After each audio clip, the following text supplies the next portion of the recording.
Welcome to the Security Weekly News wrap-up for the week of 29 May 2022.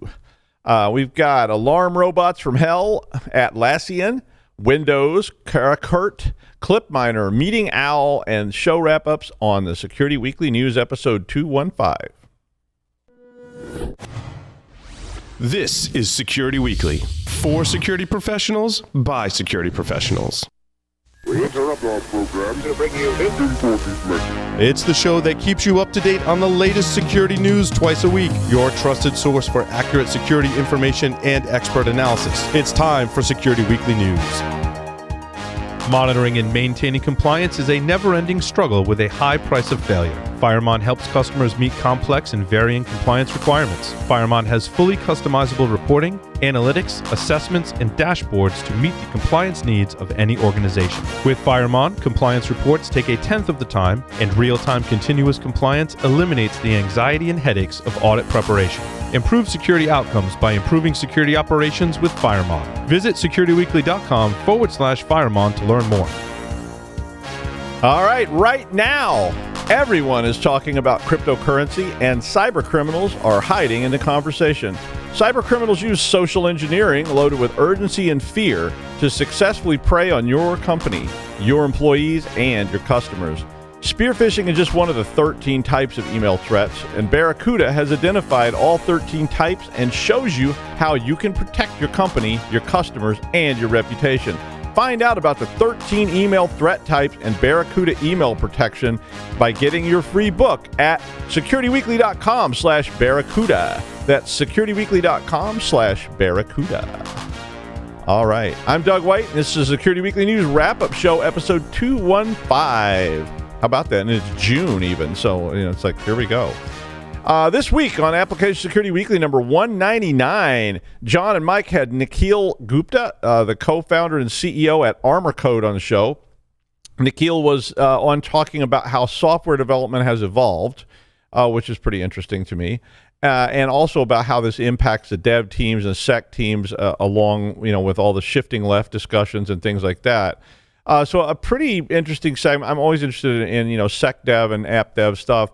But Nikhil went on to talk about the purple book of software security and how that has morphed into a global movement to develop secure software. So a pretty interesting segment if you're a developer or if you're interested in that kind of stuff. And in the second segment, the AppSec news. Business Security Weekly did not have a show this week, and I guess I should have maybe skipped over that. On Enterprise Security Weekly 276, Adrian Cady and Tyler Shields had Matt McGurk, a solution architect at Source Defense, on the show. Matt was on talking about client-side security, so there was a whole lot of stuff about this week, and I ended up talking about it too. And Matt was on several shows talking about it. So definitely an interesting thing to bring up, and we haven't seen a lot of discussion about this, but client-side security in relation to web apps and how, which is really where all that sits for the most part, and how that's such a big vector because the browser is that, that space, and it's going to really change. I mean, it's already changed, of course, but it's going to continue to change all the considerations, the tools, and the knowledge that is not the same as traditional web app security. They talked about client-side security, why these types of attacks are dangerous, and options for dealing with it. So a good sort of introduction, I think, to web app security stuff if you are not well-versed in that or you're just interested in it. In the second segment, Ian Glazer, the Senior Vice President of Product Management Identity at Salesforce, was on. And Ian was talking about how Salesforce, very early actually, Salesforce adopted multi-factor authentication requirements for all of their customers back in 2019. Now, they didn't implement that immediately, but they adopted the requirement. So that's quite a while ago, and they were an early adopter of that whole model, and they had a deadline of February of 2022, which is now come and gone. Ian talked about all the challenges that they faced with doing this, and I'm sure they got massive pushback from clients. He talked about some of the problems and what you can learn from their experience with this to implement this in your own organization. And in the third segment, the Enterprise Security News. On Security Weekly News number 214, Jason Wood talked about one of the wackier ransomware things I've seen. definitely check that out if you're interested in such things. This was about sort of hacktivist type stuff, which is always sort of a strange juxtaposition of morals and ethics and all these kind of things. But this particular ransomware requires you to do good deeds and document them as a ransom. So they literally had requirements, like you had to go out and give blankets to homeless people and take pictures of this and try to document all that on their site as a ransom. Very weird to me. I get it, and I get sometimes people want to do good things, but to me, this is probably not your best approach to this kind of thing. On Paul's Security Weekly number 743, first up was Matt McGurk on a second show this week. And Matt McGurk is a solution architect at Source Defense. Matt was on Paul's Security Weekly to once again talk about client-side attacks, and this time was looking at simulations of those things, how you evaluate this kind of risk on a website, what kind of tech you can use to defend against these attacks, and some landmark attacks that have happened down through the years. Again, very interesting. I mean, almost everybody has some kind of website or web presence now. And as these client-side attacks grow, and they were talking about supply chain versions of this and so forth, got me very interested in it. I read a lot of different articles about client-side attacks and so forth. And there's a lot of space attack surface here, so definitely check that out. And then of course in the new format of Paul's Security Weekly, they only have 2 segments now. So the second segment was the security news, and so my thread of the week then is going to be client-side attacks. Matt McGurk inspired me to read some more about this and think some more about it. I probably had one of the first websites that was ever up way back, and this was probably like 1998.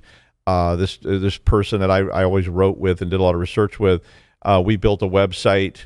We had a thing called the Cat Cam, which I won't get into what we called that as an experiment. But we literally had a camera that I put on one of my cats on a table, and we were streaming like frames out onto the internet, and it was very interesting to me. And in the old mainframe days, the terminal that people used out on their desk or wherever they were was under the complete control of me, your loving sysop. But browsers meant that suddenly you had this sort of standalone doorway on your desktop that is beyond the control of anybody. I mean, it literally is controlled by end users, right? So that browser can be, depending on how you've locked your organization down, but a browser can literally be on somebody's home desktop, is probably running as an admin, and they may have no idea how it works or what to do about it. And and if you think about that browser space, it's really a pretty complicated thing, because it's not as simple as an old terminal. It's not as simple as an old website where there was very limited browser space available. Today, there's lots of different browsers. There's lots of different options in any given browser. There's lots of different components to any given browser. And there's even lots of simultaneous threads running in that browser. The whole concept is just an invitation to, abuse me, because that browser has got to get things. So it's definitely reaching out to other sites and downloading things, that are often seamless, that you don't see, that it's being triggered by different scripts, by different code, and it's going to get those things. And once it gets those things, it's going to execute them. And they can be anything from just static, pages to live action kinds of streaming stuff. And all of that is being executed in that browser locally. Those original browsers, most people put on their systems, they're running as admin or root. And so whatever they got was executed with that admin privilege locally. And so, that's pretty much game over today. If somebody can push something onto your desktop and execute it with root privilege, if that browser is not a shell like an old mainframe terminal, it's not contained, that thing can actually touch, just about anything in your system.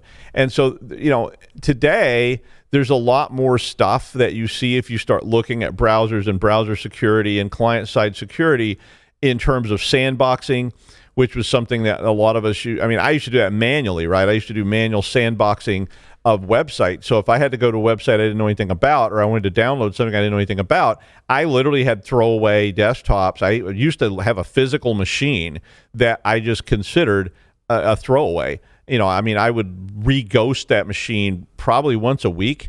And so if I wanted to go to a website to look at something and I didn't know what I was going to look at or what I might experience, there was so little security around that client-side execution. I was really nervous about downloading this, and I wanted to see what it did before I actually went there. I used, if I downloaded something cracked, for instance, I always remember I was downloading this piece of music software, and I didn't want to buy it. I know, I'm just admitting it's statute of limitations probably now, but I had no intention of using it commercially or using it for any purpose other than just I wanted to see what it did. And I downloaded a piece of cracked software, and I put this on a sandbox machine, and the thing was, the website had malware in it, the software had malware in it, and so on. So all those things we've seen start to develop, the sandboxing of the browsers and so forth, is really just trying to prevent that rogue code from executing and having some impact locally. But you can, as we've seen, as we report all the time, there's tons and tons of stuff that can be embedded in legitimate sites and legitimate code. You're expecting legitimate code, but whether it's HTML or JavaScript and on and on and on, you're still basically using a tool on your system which causes code to execute on your local machine. And I mean, that's complexity. It's not in the browser itself. It's not just one window anymore. It's multiple windows. That you may not know that, but there's multiple windows. The website may have multiple components. All of them are running different types of material. They're connecting to multiple locations on the internet. They're all uploading and downloading things constantly, and any one of those components could have malware intermingled into that legitimate code, or there could be poison DNS. There could be bad links, stolen tokens, on and on and on and on. I mean, it really makes you kind of want to pack your internet bags and move into the woods, and just like, I'm out. Can you imagine me living in the woods? That would be funny for about 9 seconds until I ate poison berries and died or something. But anyway, we have seen improvements like the removal of automated script execution, or at least the potential removal of that stuff. And the default setups of a lot of browsers have greatly improved. They've added sandbox capabilities that are built in without you having to actually do anything about that, because a lot of us like to fiddle with this stuff, but end users are not capable of that. And when somebody like my father, who's no longer with us, but when my father was around, he had no capability to manage the settings and so forth. So you had to have this. And when you have a large group of your employees or people in general accessing just about every site in the world with a browser that can execute code that they have no idea where it's coming from, how it works, how to set it up, how to protect it, you're going to have a lot of client-side attacks. So, and just a quick list. I mean, if you just quickly Google client-side attack, you get stuff like mage carding. And mage carding, of course, is where you use JavaScript to steal information. So, it's basically an overlay. It's grabbing things off of a website as people type them in, and the website itself may be completely legitimate. Form jacking, which is another type of that. To modify a form on a website to try and capture personal information when somebody's typing in something. Digital skimming is another. I mean, just the fact that all these terms exist for these different things implies there's an awful lot of threat here. Digital skimming, of course, is another type of overlay where it captures what you're typing, and of course, credential harvesting, which is grabbing things out of that browser as it's being used. So, your credentials are in that browser, you're typing things in. If there's ways around that local security, they may be able to extract that stuff and, of course, do that. Now, I mean, all this requires somebody gets JavaScript to execute locally, likely approved by the user. But again, these users don't know how to deal with this. We've shown that over and over again. That Verizon, I did a Verizon story on Tuesday. They showed 82% of breaches started with, users clicking links or going to places they shouldn't have gone to. And all that can result in any of these types of attack. Now, I mean, we all know when you start disabling features on browsers, it makes end users spend a lot of time and energy calling the help desk to complain that something's not working right. And, and so we tend to then want to not do that. But we probably are all, at least I hope we're all coming to the term that trusting end users not to click on bad things or download bad things, I mean, that's just naive. And some of these mage cart skimming attacks are they're not even where somebody has to do that. They just execute while you're typing on the site. You didn't have to click it. You didn't have to do anything. And that just means you've got a major problem. So I think all this ultimately leads back to a kind of mainframe mode where you have to sandbox the browser the basic browser operation, and can't allow that browser to run anything locally outside of that shell. So that gets back to looking somewhat like a mainframe terminal model. But when you put all these things in a sandbox, then maybe the script can't necessarily access the system, so at least it helps. It still doesn't help if it's a skimmer type attack or if they type their credentials into something and those can be reused. And of course, that leads you back to you need to be using multi-factor authentication, which could limit that threat. So I guess in the end, it all comes back to defense in depth. But adding sandboxing and multi-factor requirements to the browser can go a long way toward reducing this attack vector. At least that's my opinion of it, from where I'm sitting here in the studio. And now the news. So Atlassian, which is an Australian multinational company that reports that they have 235,000 customers worldwide in over 190 countries with 10 million monthly active users. So, a pretty significant company. I think a lot of people haven't heard of them, but they're a fairly significant company of size. But Atlassian released a security advisory for CVE 2022-26134. And they put this out yesterday, and they said that this vulnerability is being actively exploited to install web shells, and there is no fix available. I mean, that's a pretty ominous statement from a company with that many customers. The vulnerability itself is an unauthenticated remote code execution, and there wasn't a lot of details there about exactly how it works. But basically, it impacts their Confluence server and their data center server. So two big platforms from them, specifically version 7.18 of the Confluence server and 7.4 and higher of the data center server are impacted by this flaw. Atlassian has advised, so listen to this, that servers should be made inaccessible by one of two methods. Either restrict the instances from the internet, okay, or disable the servers. I mean, that's not exactly a message you want to get when you're supporting that many people. So, I mean, it's a pretty severe action, but they say there is no other way to mitigate the vulnerability currently. It did note that Atlassian Cloud is not affected by this vulnerability and that they are actively working on a patch. Which, why do you have to say actively? I mean, if you're working, aren't you actively working? Or is there some kind of inactive work? Oh, that's probably what I do. Yeah, inactive work. But anyway, CISA did add this to their known exploited vulnerabilities catalog and required that all federal agencies block internet traffic to Confluence servers by today. So, Velexity found the flaw while performing incident response over the weekend. In the breach, they were analyzing the attacker installed Behinder, which is a JSP, a JavaScript web shell, which was then used to install China Chopper web shell as, I guess, a backup to Behinder. So if you find Behinder and remove it, then they've still got another web shell they can come in through. The objective of that attack that they were analyzing seemed to be dumping user tables from Confluence. So they were collecting data out of this massive system. There is in the article, there's a list of attacking IPs and Yara rules that you can use to detect this attack. But in the meantime, I guess you're going to have to block access to your Confluence and data center servers from Atlassian. So get on that. Windows has yet another 0-day, which this one involves SearchMS as well as another one. But SearchMS is a URI protocol handler and basically allows applications and HTML links to launch customized searches on a device. So that already starts to sound like back to what I was talking about client-side attacks. This is yet another example of something that has to be able to launch a window on a device. So it needs enough privilege to do that. And then what can that window access? It can, but in this case, the attack allows it to open a search window which contains remotely hosted malware. So if they can pop open a window that instead of what you thought you were searching for pops open a window full of malware, then you may click on that. Now, a lot of times people would not allow this. So in the base browser, if you do this, it pops open a warning that says we're trying to open a window.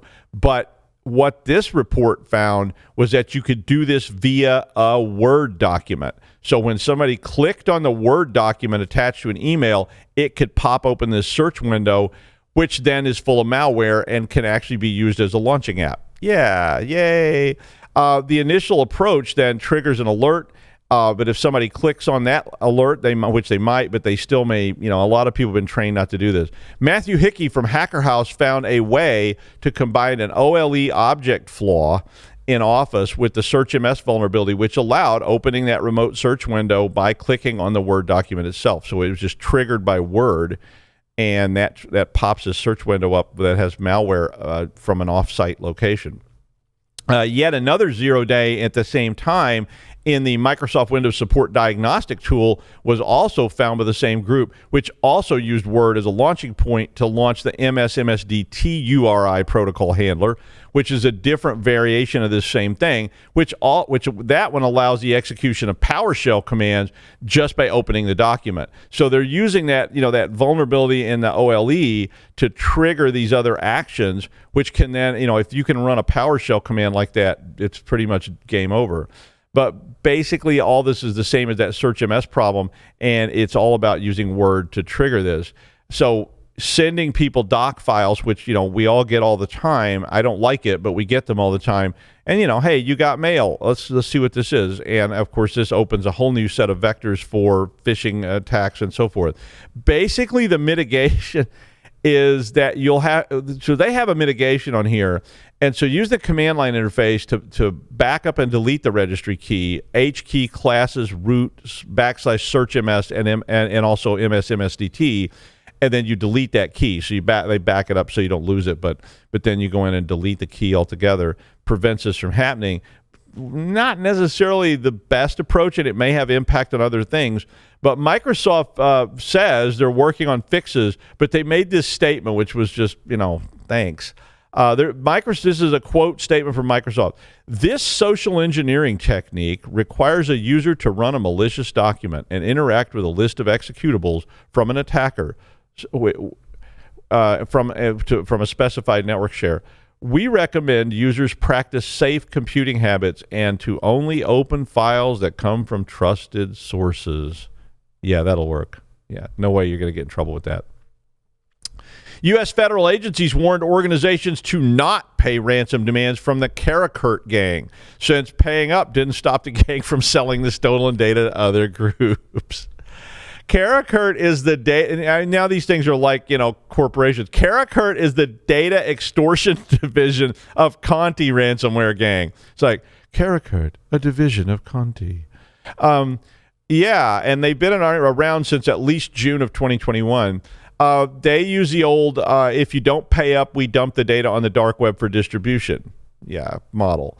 Karakurt demands ransoms ranging from $25,000 to $13 million of Bitcoin that must be paid within a week, or they will start releasing your data. Now, despite the claim that if you pay up, they will destroy the data when the ransom is paid, well, they're criminals after all. I mean, they're a criminal ransomware gang. Did you really expect them to be honest? But apparently they don't live up to this. I will say, though, as a ransomware gang, your reputation is everything. Because if people don't trust you as a ransomware gang, well, they're not going to pay the ransom. So, yeah, they probably should cover that at the ransomware gang training seminar. But along with this caution, the federal agency stated that Conti and Karakurt are well known for exaggerating how much data they actually have to, of course, try to get you to pay. And they said that there were several claims where they actually claimed they had more data than the victim could possibly have stored on all of their servers combined. So, but, they're criminals. They're lying. Imagine that. I mean, I'm always amazed at how people are so shocked that they find out people are lying, especially when, politicians lying. Oh no, criminals lying. What's the world coming to? But it is a good notice to read, since you don't want to be paying criminals with bad reputations and such. So yeah, it was an interesting article to me. Well, in that same light, you've heard of single extortion. You've heard of double extortion, like Karakurt. And now, how about triple extortion? This article was talking about triple extortion, which I don't know how, it almost sounded like I made up a term just so I could get more people to read this. But, the secret of being an extortionist, beyond your reputation, of course, because, like if you keep telling people if they pay up, you won't cut Bunny Lebowski's toe off, and then you cut Bunny Lebowski's toe off anyway. But the secret of being a good ransomware gang is getting people to pay, right? I mean, if your reputation is you won't pay, well, or if every time they do pay, you hide more ransomware in the payment string, Well, it's like overkill. The goose that laid the golden egg and all that kind of stuff. Yeah. But I mean, so since people started figuring out that they needed backups to avoid ransomware, and that's, of course, how you beat single extortion ransomware. It's like, we've encrypted your files. And then, double extortion was brought about to help that work. So that's, we're going to leak your data if you don't pay up. We don't care if you got backups. We've got your data. So we're going to exfiltrate it before we encrypt everything. So then that's Karakurt's model. But triple extortion, according to this article, is where the attacker uses the stolen information to target third parties. So actually, that is a new thing. So they're targeting your customers, so if you don't give them the ransom, not only are they going to release your data, they're going to use your data to target your suppliers. So sometimes this was denial of service. It was doxing. It was just going to the customers and saying, do you realize this company you're doing business with is completely incompetent and they've lost all your data? So this article basically talking about this type of attack, which did occur on the American Dental Association by a group called Black Basta. I don't know how you pronounce that, but it's Black Basta ransomware group. Last month hit the American Dental Association. And I mean, if you get hit, you really got to have a plan for this stuff. I mean, and I think this, the reason I mentioned this story was because this triple extortion model is now starting to happen and has been happening. And if your whole plan is to assume you won't get hit, or even today, if your plan is assume you've got backups, it's not going to help. It's pretty naive. So you probably need to revisit your plans. What are we going to do if we get hit by this? We get hit by, double extortion or triple extortion. How are we going to deal with this when it does happen? Trojan.Clipminer is, a Trojan, of course, hence the name. And it is used to mine crypto on infected systems, so nothing new there. But beyond being a crypto miner now, this one actually goes so far as to look for wallet addresses in the clipboard. So if it sees you actually, copying wallet addresses to the clipboard, it can then redirect that transaction to a different wallet. So it intercepts that clipboard information, changes it to be one of their wallets. Apparently, this started happening back in January of 2021, but Semantic this week said that there's a lot of similarities between Clipminer and Cryptosabula, or however you say that, which debuted a few months before that, way back in 2021. This report this week said that Clipminer this year so far has stolen at least 1.7 million US dollars using this technique. Clipminer is typically spread in wares. So if you're downloading cracked games, cracked wares, pirated software, whatever, one, nobody's going to have much sympathy for you when you get hit, and two, you're probably going to get hit with this kind of stuff. But basically, Clipminer it drops a WinRAR archive onto the host from the cracked extraction, and then has a DLL in it that has a downloader, which is hidden in the registry with another name. It then collects details about the system, looks to see if there's a blank registry key where it's already been hit, and then it basically phones home over Tor. Once that all happens, it creates a scheduled task and adds that empty registry key to prevent reinfection of the device. But basically, look, if you download wares, and you shouldn't, but if you do, you better put them on that burner machine or that sandbox machine first, because I'm telling you, every time I looked at those things, and yes, I've looked at them, they are completely filled with goodies for the unsuspecting. You should probably have a standing warning to all your people that you remind them regularly. Please don't download wares. I know it's tempting. I know that $8,000 piece of audio software that you're really interested in, but you don't really intend to buy, and you just want to check it out to see how it works, is tempting. But if you're going to do those things, you need sandboxing capability, and you need that stuff to be very isolated, or you're going to get got. Well, if you purchased and are using Meeting Owl Pro, I saw that. I was like, what? And this thing is apparently a mess. The article details a long list of weaknesses, including some juicy ones, like it exposes the names, email addresses, IPs, and locations of all the users in an online database that's like got unrestricted access. It has Bluetooth with no passcode for easy proximity attacks.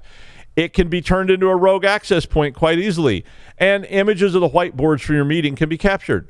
Well, Mod Zero Security found all those threats while they were analyzing video conferencing solutions.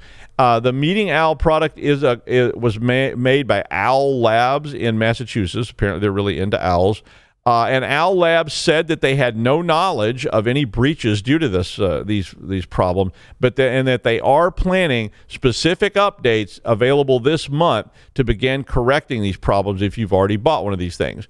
In the short run, you might want to put your meeting owl back in its cage. And yeah, the product does kind of look like a cyberpunk owl. It looked kind of cool. I mean, I don't have one, and I don't want to buy one right now. But it was pretty interesting looking.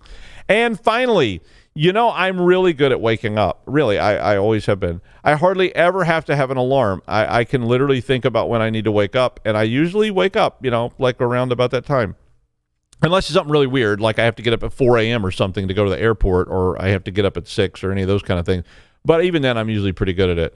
A couple times I woke up and thought, wow, the sun's I remember this. I was in Munich. I was like, wow, the sun's kind of high for this early in the morning. And it's like, oh, hell no. Like I just overslept by 4 hours. And then you spend the next hour running through the streets of Munich in the snow trying to get to the airport somehow. But anyway, one of my old roommates had like 6 alarm clocks, and they would all be going off. And they were all like spaced further and further away from his bed. And then, one would start going off, and then he would throw it on the floor, and then, the other one would go off, and it was like, oh, this is killing me. But anyway, this article was about something called the Pavlok shock clock. Say that real fast 3 times.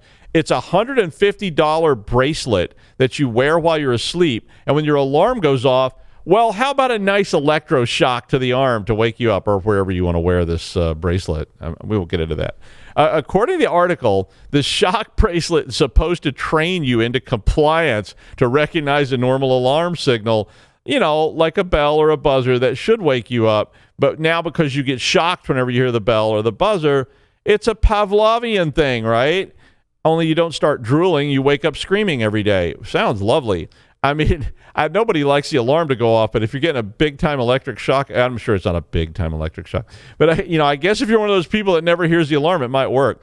I mean, it seems to be a big business, because this article reported that there's a super loud alarm called a screaming meanie that apparently has a volume level akin to a World War II air raid siren and generates police calls and, complaints from the neighbors. And then there's another thing, which, I've seen these where the light slowly gets brighter in the room, like Dawn in the Cave or something like that. I guess whatever it takes to get you up. There's even a robot in this article called Clocky, which apparently, when it wants to wake you up, it starts doing stuff. Yeah. My dad used to throw cold water on my brother, but that didn't really work that well either. Best way, I got one for you. Get a cat. The cat will definitely wake you up using a wide variety of methods, which are often effective, including claws in your skin, biting, wailing, or what we call singing, vomiting on you, climbing the blinds, breaking things, turning over glasses of water. It's a cat. And that's the wrap up for the week of 29 May 2022. I'm Doug White. Next week is RSA, so there will be no shows. So I'll see you in the Tuesday following. Well, yeah, or something like that. Anyway, have fun at RSA.